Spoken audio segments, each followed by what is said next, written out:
Cheryl, ngayon pa lang ay nangangamoy party na dito sa paligid ng Quezon City Circle. Kaya naman siniguro ng mga organizers dito na bukas daw pagputok ng araw ay tapos na ang paghahanda na kanilang ginagawa para sa pa-party ni Pinoy. Gabi na pero busy pa rin ang organizers dito sa Quezon City Circle. Kaliwat kanan ang gumagawa. Lahat ay naghahanda para sa pa-party ni President-elect Noynoy Aquino na magsisimula bukas ng alas 6 ng hapon na magtatapos naman ganap na ika-12 ng hating gabi. 20 by 30 feet ang stage na itinayo sa gitna ng park. Sa paligid nito, nakahilera na mga naglalakihang speakers at mga LED lights na magbibigay daw ng kulay sa palatuntunan bukas. Nakaporma na rin ang mga malalaking LCD monitors para madaling masisilip ng mga dadalo ang mga nangyayaring aktibidad sa stage. At dahil nga mga prominenteng tao ang dadalo rito bukas, pati ang sahig at semento, bagong pintura din para komportable raw lakaran.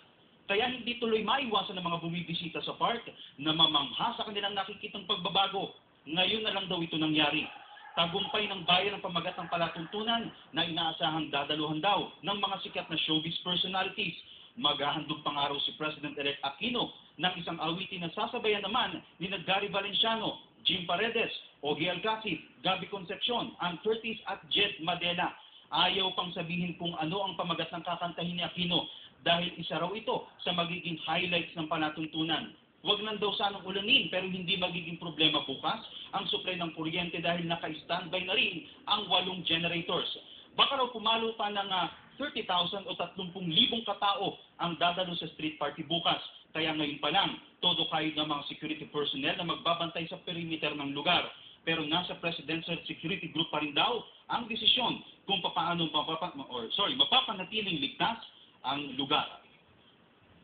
Samantala, Cheryl, ayon naman sa security office ng QCMC, ay bubuksan daw nila ang parking area sa Quezon City Hall kung sakali raw na magkaubusan ng parking area dito sa loob naman ng Quezon City Circle. At paalala rin nila na doon sa mga pupuntang mga kababayan natin dito bukas, magdala ng payong para kung sakali man daw na umulan, ay enjoy pa rin makakapanood ng palatuntunan. Cheryl? Maraming salamat, Benji Durango.